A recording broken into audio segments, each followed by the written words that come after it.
Este é o livro Dorsal Atlântica, uma expedição literária ao dorso do heavy metal brasileiro.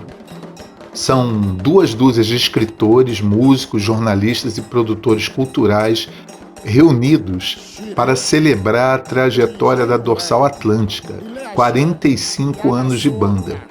Cada um dos participantes escreveu um conto inspirado em uma das músicas da banda.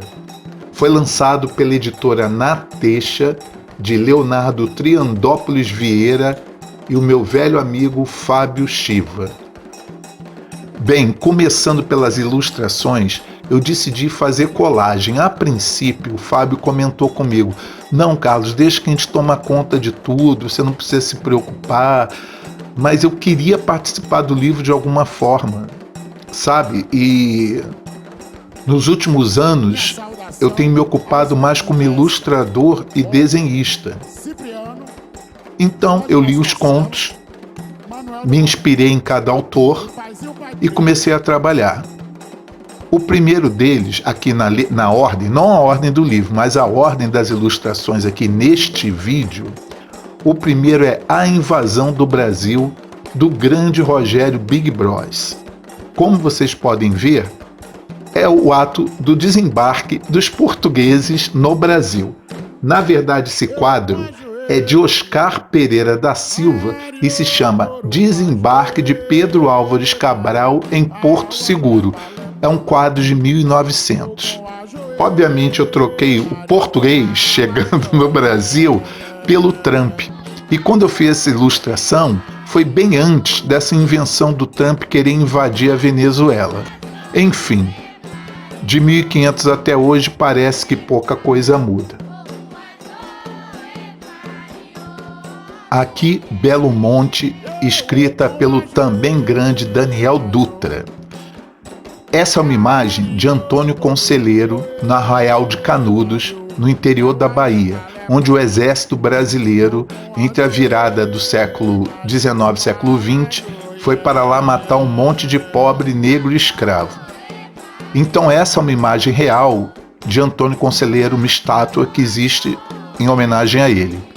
Embaixo eu coloquei representantes do povo brasileiro, uma mulher que estuda, que consegue superar as dificuldades do meio ambiente, da sociedade que não lhe privilegia. Coloquei uma criança e um menino negro, tendo um velho livro de estudos para poder aprender a ler. E esse livro é exatamente este livro sobre a Dorsal.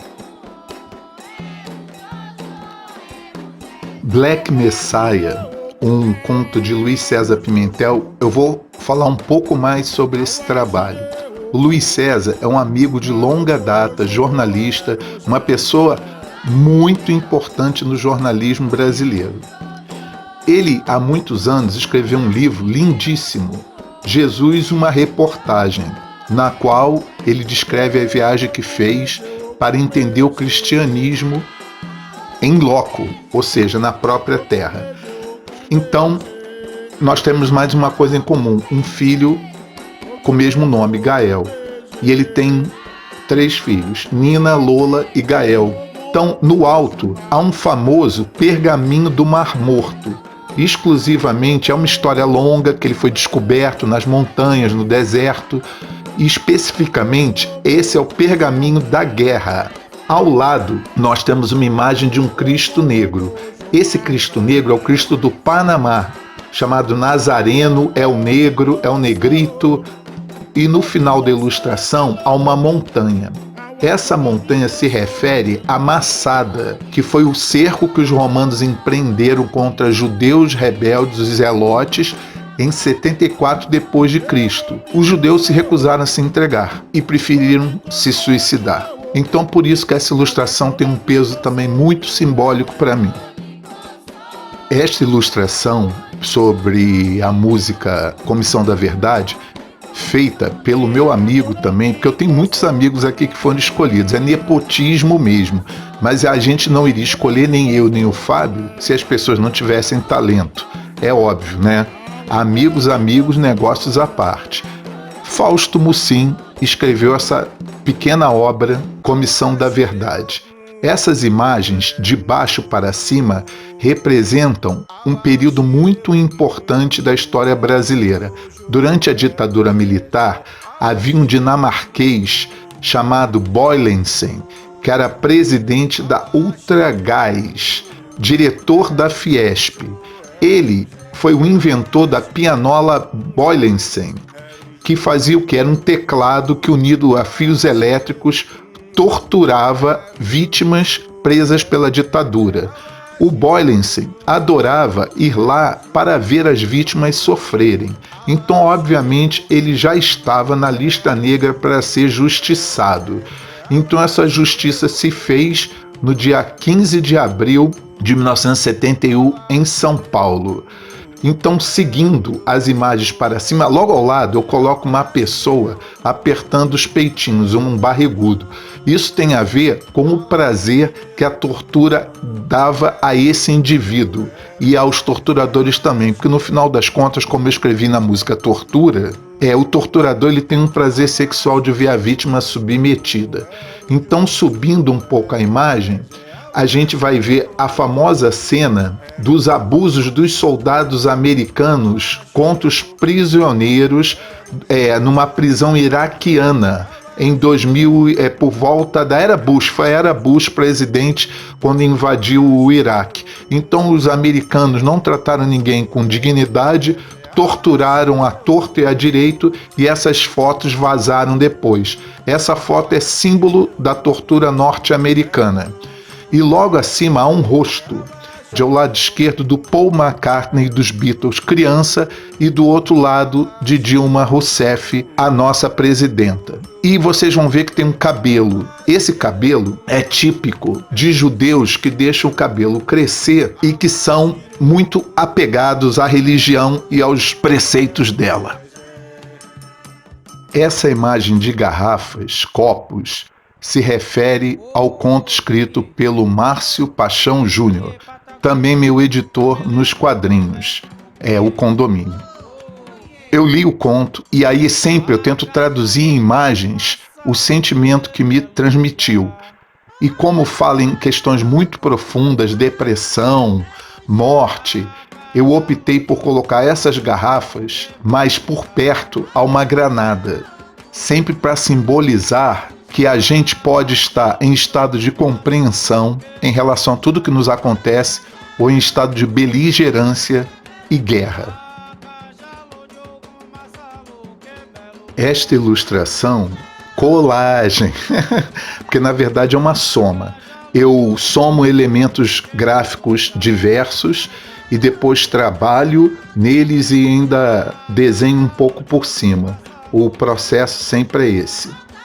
Este conto é Deus que dança. E eu falo sobre uma questão simbólica de que Deus não é apenas o Deus ocidental, da dor, da crucificação, mas o Deus da alegria. Por isso, eu só posso acreditar em um Deus que dance. Nietzsche, hinduísmo. Escrito pelo Paulo Roberto Andel, o Paulo é um escritor apaixonado por Copacabana. E ele morava, há muitos anos atrás, no Shopping dos Antiquários, para quem conhece, onde eu tive a minha formação de rock and roll. No final dos anos 70, não havia show de rock no Brasil para ver. Não havia, vamos dizer, clube. Então, basicamente, as bandas que tinham estrutura para isso, elas alugavam teatros. Então, a minha formação de rock foi no final dos anos 70, ver os shows do Made in Brasil, Robertinho de Recife, Pepeu Gomes, Bicho da Seda. Eu via nos teatros. E o teatro que eu mais frequentei eram sessões semanais. Basicamente, a banda podia ficar de 3 dias a uma semana em cartaz. O Teatro Teresa Raquel, que hoje eu não sei mais qual é o nome, e esse teatro se localizava no Shopping dos Antiquários, onde o Paulo morou. Então eu tento graficamente representar primeiro a calçada de Copacabana, que é um símbolo gráfico mundialmente conhecido, que representa as ondas do mar. Essa perna é minha perna, e sobre ela eu colei as seguintes imagens. No pé direito tem a Fernanda Torres, ídola total.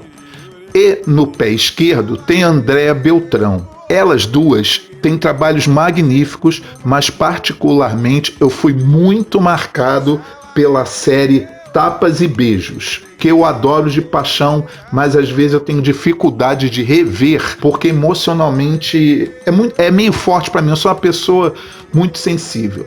No pé esquerdo vocês podem ver que tem os dois irmãos Vecchione do Made in Brasil, de uma história em quadrinhos que eu desenhei, mas que nunca foi editada.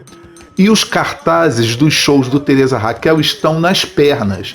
Vocês podem ver Raul Seixas, Gal Costa, fase do Fatal, e tem uma seta na perna esquerda, que é o Beco das Garrafas, onde nasceu a bossa nova e grandes artistas em Copacabana. No alto, temos as imagens Janis Joplin, da qual ela foi expulsa do hotel Copacabana Palace, Billy Bond, vocalista do Joelho de Porco, cujo show de estreia do disco da Som Livre eu vi muito, Nara Leão, a musa da bossa nova e que apoiou o tropicalismo, e por fim, Hilário da Gouveia, ancestral de um grande amigo, Paulo. E esse Hilário é uma rua de Copacabana. Quando houve o golpe republicano para depor o Império, em 1889, o Hilário resolveu vender terras para montar uma milícia para derrubar os golpistas. Que coisa linda! E no fim vocês podem ver um prédio. É o Meridian, onde há os fogos de artifício clássicos do Réveillon de Copacabana. Esta é a primeira parte deste vídeo sobre o livro. E aqui eu encerro para a segunda. Conto com vocês para assistirem o próximo vídeo e, óbvio, apoiarem a editora Na Teixa e comprarem o livro. É o seguinte, não poderia também terminar esse vídeo sem mostrar o rosto do meu editor, o Fábio Shiva. Ele foi baixista da banda Imago Morte, que eu tive o prazer de produzir o primeiro CD no Rio de Janeiro. Então vocês podem ver aqui que o Fábio está representado, imortalizado, numa ilustração para um quadrinho ainda não publicado. Muito obrigado e até a parte 2.